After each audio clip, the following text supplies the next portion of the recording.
Freezing, she snuck into the cowboy's home. I can be useful. Stay quiet. Just don't throw me out. Western romance script. Grab your favorite cup of coffee and settle in for this heartwarming tale of two souls finding home in each other during the harshest winter. If you love stories of unexpected love and second chances, don't forget to like this video and subscribe for more unforgettable Western romance stories. Montana Territory, February 1885. Jonas Hale woke to find a stranger by his fire, Alina frozen and desperate, whispering, "I can be useful. Stay quiet. Just don't throw me out." What happened next would transform his lonely cabin into something neither had dared hope for. She was Alina, a survivor fleeing tragedy with nothing but determination and skilled hands. He was Jonas, a widower who'd built his cabin for a family he'd lost. Together, they'd discover that sometimes home finds you when you least expect it.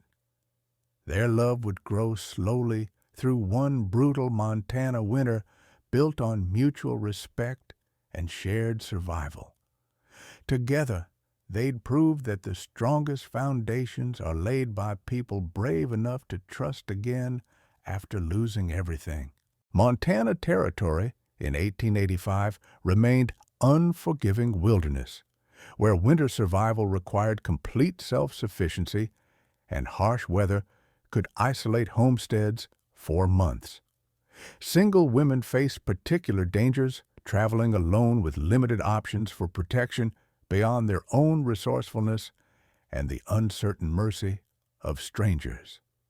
Native American raids and territorial conflicts had scattered tribal communities, leaving survivors to navigate hostile terrain while avoiding both military patrols and civilian vigilantes. Women caught between cultures faced systematic exploitation from traders, trappers, and opportunists who saw their vulnerability as profitable opportunity. Frontier hospitality traditions demanded shelter for travelers, but also created potential for abuse when power imbalances left vulnerable people dependent on others' goodwill. Winter storms could last weeks, making temporary arrangements into extended cohabitation that tested both moral boundaries and practical compatibility. Young woman whose tribal community was scattered by raids, leaving her to survive through a series of increasingly dangerous situations, including captivity by traders who sold her to a trapper who intended sexual exploitation.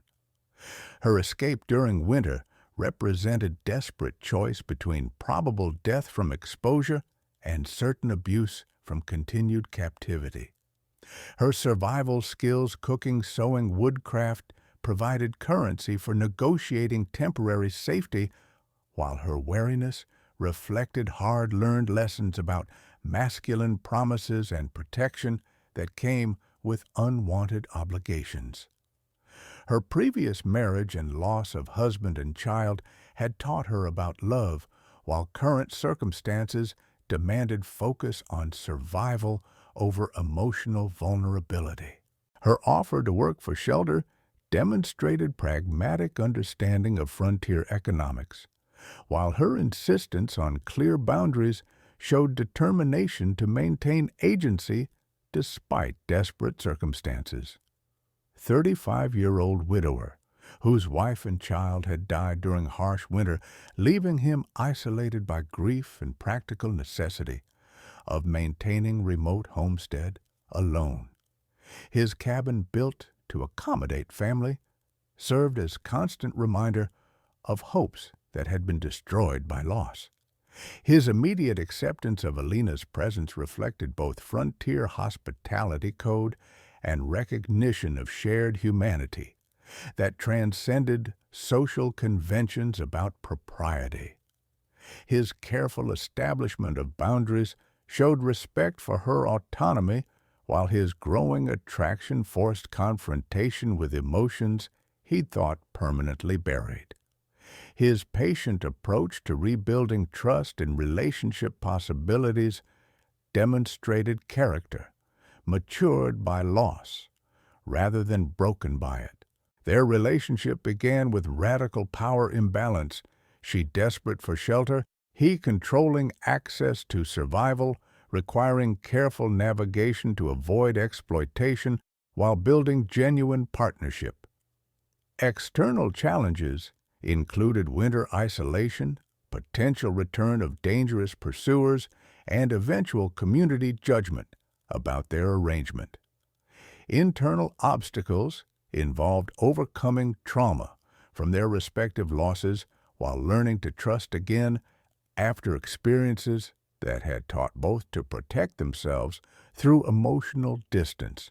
Jonas's first sight of Alina, resourceful enough to rekindle his fire and take only what she needed for survival, revealed character that commanded respect despite her desperate circumstances. Her immediate offer to work for shelter showed pride and practical understanding that impressed him more than pleas for charity would have. His acceptance of her presence without demands for explanations or immediate decisions about her past demonstrated understanding that survival took precedence over social conventions. His clear establishment of sleeping arrangements, separate spaces, no sexual expectations proved his intentions were protective rather than exploitative. Physical attraction complicated their careful boundaries as both noticed details about each other during enforced proximity. Her graceful movements, despite exhaustion, his gentle handling of practical arrangements, despite obvious strength. Neither rushed toward romantic interpretation, allowing appreciation to develop naturally. Their first conversation revealed intellectual compatibility alongside physical awareness, as both demonstrated practical intelligence and emotional maturity, shaped by difficult experiences. Alina's directness about her expectations contrasted with feminine manipulation Jonas might have expected, while his respectful responses differentiated him from men who'd previously exploited her vulnerability. The storm that trapped them together created intimacy without coercion, allowing both to observe each other's character under stress. Trust developed through Jonas's consistent demonstration of respect for Alina's boundaries and his appreciation for her contributions without expectation of romantic reciprocation. His provision of better clothing and comfortable sleeping arrangements showed care for her welfare rather than investment in potential future obligations. Alina's efficient assumption of household tasks proved her value as partner, while her careful attention to his needs, mending clothes, improving meals, maintaining warmth, showed gratitude expressed through action rather than mere words. Their growing comfort with domestic routines created foundation for emotional intimacy, as both discovered pleasure in shared responsibilities and companionable silence. Jonas's willingness to share stories about his deceased family, while Alina revealed fragments of her traumatic experiences, showed mutual vulnerability. Physical comfort developed appropriately through necessary contact, shared warmth during extreme cold medical care when needed, casual touches during work that demonstrated growing ease with each other's presence without pressure for romantic escalation. The photograph of Jonas's wife and child became symbol of his capacity for love and commitment, while Alina's respectful interest proved she understood the significance of his loss without feeling threatened by his continued grief. Alina's trauma from recent captivity and exploitation made emotional vulnerability feel dangerous despite growing trust in Jonas's character. Her survival instincts required constant vigilance that conflicted with natural desire for emotional connection and physical comfort. Jonas's grief for his deceased family complicated his ability to form new attachments, while guilt about moving beyond loss created internal resistance to happiness that Alina's presence awakened. His fear of dishonoring his wife's memory battled with growing attraction to women sharing his home. External threats included potential pursuit by traders or trappers who might claim ownership of Alina, while community judgment about their cohabitation could damage both their reputations when isolation ended. Economic pressure meant their arrangement needed sustainable foundation beyond temporary winter survival, while uncertainty about spring plans created anxiety about whether their connection would survive changed circumstances that might provide other options for both. Through weeks of shared survival, Jonas and Alina evolved from host-guest to equal partners managing efficient household operation. Her domestic expertise complemented his knowledge of land and livestock, while her insights about resource conservation enhanced their winter sustainability. Their coordination during daily tasks showed developing intimacy as they learned each other's rhythms and preferences without need for constant verbal communication. Decision-making became collaborative as both contributed to planning cabin improvements and preparing for spring's eventual arrival. Most importantly, they began functioning as chosen family unit rather than temporary arrangement, with both invested in long-term success of their partnership rather than mere survival until separation became possible.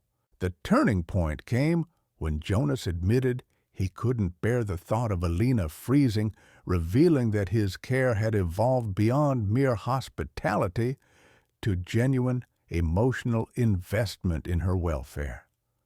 Her response, tending his cold, stiffened hands with intimate care, showed reciprocal feelings.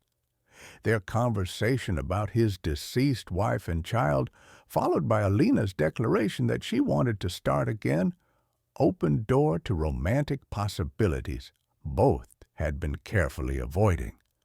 Their first kiss represented conscious choice to build new relationship rather than merely surviving present circumstances.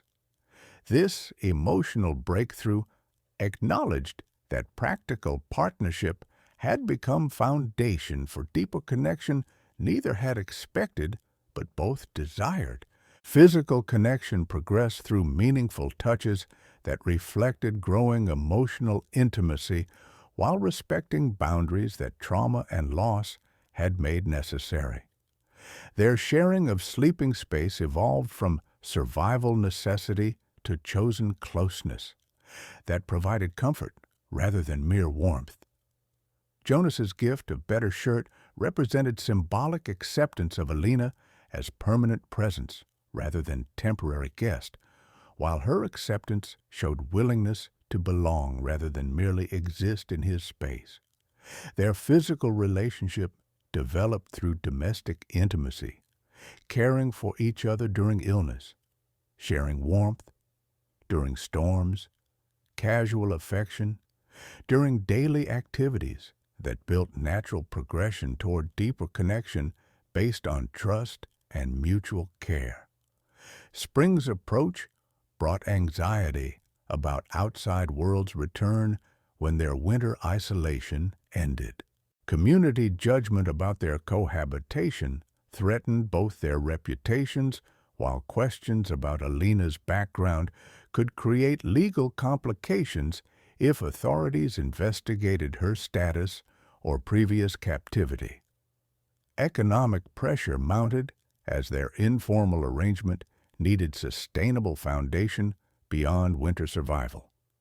Jonas's homestead could support family, but their relationship's irregular beginning might create social obstacles to official recognition as legitimate partnership. Potential pursuit by previous captors remained constant threat that could destroy their peaceful arrangement through violence or forced separation. Traders or trappers who might claim ownership of Alina could arrive with legal documents or physical force that Jonas couldn't resist alone. Legal complications arose regarding Alina's status as potential runaway captive or refugee, whose presence might involve Jonas in territorial disputes about jurisdiction and responsibility for displaced persons from tribal conflicts. Most challenging was uncertainty about their own desires versus external expectations. Both wanted to continue their partnership, but social pressure for conventional marriage or separation forced decisions about formalization that might change relationship dynamics they'd found comfortable. The possibility of pregnancy added complexity about their future plans while creating additional vulnerability if community reaction proved hostile to their unconventional arrangement. Character growth through love. 150 words, Alina's transformation from desperate survivor to confident partner reflected love's power to heal trauma while building new identity based on chosen belonging rather than circumstantial survival. Jonas's patient respect and consistent care helped her rediscover capacity for trust and emotional vulnerability. Her growing willingness to plan shared future and accept Jonas's care without defensive barriers showed evolution from protective isolation to healthy interdependence. Love taught her that home could be person rather than place when that person consistently demonstrated worthy character. Jonas learned that healing from grief didn't require forgetting previous love, but could honor it by opening his heart to new possibilities. Alina's presence reminded him that life could include purpose beyond mere survival when shared with someone worthy of protection and partnership. Together, they discovered that strongest relationships develop naturally through shared hardship and mutual respect, rather than romantic fantasy, creating foundations capable of supporting long-term commitment and family formation. The crisis materialized when early spring brought the first trader to Jonas's cabin, a grizzled man who examined Alina with obvious recognition before claiming she'd been stolen property from a trapping operation up north. His demand for her return, backed by territorial law regarding stolen goods and Indian captives, threatened to destroy everything they'd built together. "That's my woman," the trader declared, producing worn papers that documented his purchase of Alina from previous captors. "She ran off with valuable goods and owes considerable debt for her keep. I'm here to collect what's mine." Jonas faced impossible choice: resist legal authority and risk imprisonment, or violence, or surrender. Alina, the man who obviously intended continued exploitation despite her clear terror at seeing him. Territorial law offered little protection for women claimed as property through debt or captivity arrangements. The trader's presence transformed their sanctuary into trap as he settled in to wait, making it clear he wouldn't leave without Alina, while subtly threatening Jonas's safety if resistance continued. Their peaceful cabin became prison, where both feared for their future while unable to plan escape without risking greater danger. Most devastating was recognition that their love, however genuine, had no legal standing against documentation that established Alina's status as recoverable property rather than free woman, capable of choosing her own future. Winter's isolation had protected them from harsh realities of territorial law and social conventions. Facing return to captivity with man who'd previously abused her, Alina struggled with panic that threatened to overwhelm survival instincts that had served her well. Her growing trust in Jonas and comfort in their shared home made prospect of renewed captivity more terrifying than original escape into winter wilderness. She began planning desperate escape attempts while knowing that spring weather made survival alone slightly more possible, but still extremely dangerous. Her pregnancy suspicions, if true, would make flight even more perilous, while giving her additional motivation to avoid captivity that would endanger her unborn child. Her greatest fear was that resistance might result in Jonas's injury or death, making her continued presence literally deadly for man who'd shown her only kindness and respect. Love had given her reason to live while potentially creating circumstances that could destroy everything she'd learned to value. Confronting man who obviously intended to harm woman he'd grown to love, Jonas experienced rage that threatened to override tactical thinking necessary for protecting them both. His growing understanding of Alina's previous suffering fueled desire for violence that could result in their separation through his imprisonment or death. His consultation of territorial law revealed limited options for challenging property claims, while his isolation made calling for help extremely difficult. Most painful was recognition that his love and protection couldn't automatically overcome legal system designed to support property rights rather than individual welfare. When the trader revealed his intention to sell Alina to mining camp brothel rather than merely recover stolen property, Jonas realized that legal compliance would result in her death or fate worse than death. His decision to fight regardless of consequences represented complete commitment to protecting woman he loved over respect for legal authority. Alina's choice to stand with Jonas rather than attempt individual escape showed trust that their partnership was worth risking everything to preserve. Their joint resistance against systematic exploitation became declaration that their love created obligations stronger than territorial law or property rights. The confrontation reached climax when the trader attempted to physically seize Alina, triggering Jonas's protective response that revealed the depth of his commitment to defending their partnership.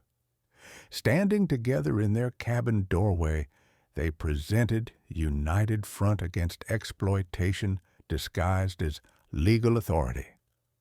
"She's not property," Jonas declared, positioning himself between Alina and her would-be captor. "She's my woman, freely choosing to stay, and anyone who wants to take her will have to go through me." The trader's violent response, drawing weapons and threatening both their lives, proved his true intentions had nothing to do with legal property recovery and everything to do with profitable exploitation of vulnerable women. His willingness to kill Jonas rather than accept legal challenge revealed criminal rather than legitimate business motives. Alina's participation in their defense, using her knowledge of the trader's weaknesses and fighting alongside Jonas rather than cowering behind him, demonstrated her transformation from victim to active partner in protecting their shared future. Her courage under extreme pressure proved she'd recovered agency that captivity had temporarily suppressed. The physical struggle that followed tested everything they'd learned about partnership and mutual protection during their winter together. Their coordination during life or death crisis showed how completely they'd become team rather than individuals seeking separate survival. When neighboring homesteader arrived unexpectedly and witnessed the traders' attempted kidnapping and assault, their story gained credible witness who could testify to legitimate self-defense rather than criminal assault on legal authority. Community support validated their resistance while exposing traders' fraudulent claims. The traders' eventual retreat, faced with armed resistance and credible witnesses to his criminal behavior, left Jonas and Alina free to continue building life together without fear of legal persecution for defending themselves against systematic exploitation. Their survival of ultimate test validated every choice they'd made during months of building relationship based on mutual respect and shared commitment to protecting each other. Legal victory came when territorial authorities, presented with evidence of fraudulent property claims and attempted kidnapping, declined to pursue charges against Jonas and Alina for legitimate self-defense. Community support followed neighbors' testimony about traders' criminal behavior, establishing Jonas and Alina's reputation as law-abiding citizens defending their home against outside threats rather than criminals harboring stolen property. Public opinion shifted decisively in their favor when truth about exploitation emerged. Economic security improved as their successful partnership attracted positive attention from other homesteaders who began trading with them and seeking Jonas's advice about land management while respecting Alina's domestic expertise. Their cooperation became model for other frontier families. Most importantly, Alina's pregnancy was confirmed during recovery from crisis, representing new life created through love rather than exploitation. Their joy at expecting child together proved their relationship had transcended survival necessity to become foundation for family formation and future planning. Legal marriage performed by a circuit judge who'd investigated traders' fraudulent claims formalized relationship that crisis had proven was built on genuine commitment rather than temporary convenience. Their wedding ceremony, attended by supportive neighbors, celebrated love that had survived testing by fire. Their expanded cabin improved to accommodate growing family, symbolized permanence that both had thought impossible after their respective losses. Home had become reality rather than desperate hope. Federal investigation of fraudulent property claims regarding captive women, triggered partly by their case, led to reforms that protected vulnerable individuals from exploitation disguised as legitimate debt collection or property recovery. Their resistance helped establish precedents protecting women's rights to choose their own futures. Educational impact spread through their story, becoming example of successful frontier partnership that overcame initial disadvantages through mutual respect and shared commitment to building sustainable life together. Other couples facing similar challenges found encouragement in their example. Legal precedents from their case helped protect other vulnerable women from systematic exploitation, while establishing rights of protective partners to defend chosen family members against criminal threats disguised as legal authority. Their successful integration of survival skills and domestic cooperation influenced frontier community attitudes about marriage and partnership, demonstrating that relationships built on practical cooperation and mutual respect created stronger foundations than those based purely on social convention. Economic development followed their model of collaborative homesteading, where both partners contributed equally to household success, proving that efficient resource utilization and shared labor created prosperity that individual efforts couldn't achieve. Community attitudes shifted as their obvious happiness and successful family formation challenged assumptions about appropriate relationship foundations, encouraging other frontier residents to value character and compatibility over conventional courtship patterns that might not suit frontier circumstances.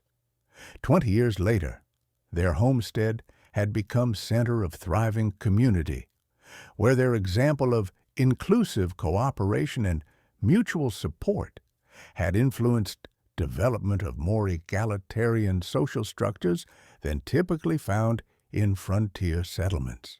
Within 3 years of their marriage, 4 other unconventional couples in their district married successfully despite challenging circumstances, encouraged by Jonas and Alina's obvious happiness and community acceptance.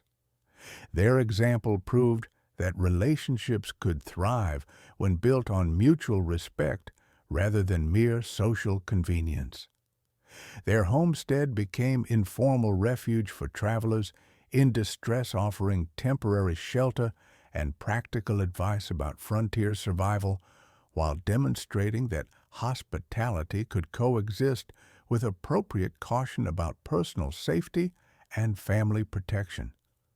Economic benefits spread as their successful partnership attracted positive business relationships with both neighboring homesteaders and trading networks that valued their reputation for fair dealing and practical competence. Their story influenced territorial social attitudes, making it more acceptable for couples to form partnerships based on genuine compatibility and mutual benefit, rather than purely conventional expectations about courtship and marriage. Federal legislation protecting vulnerable women from exploitation through fraudulent property claims drew partly from precedents established when their case exposed systematic abuse disguised as legitimate business practice.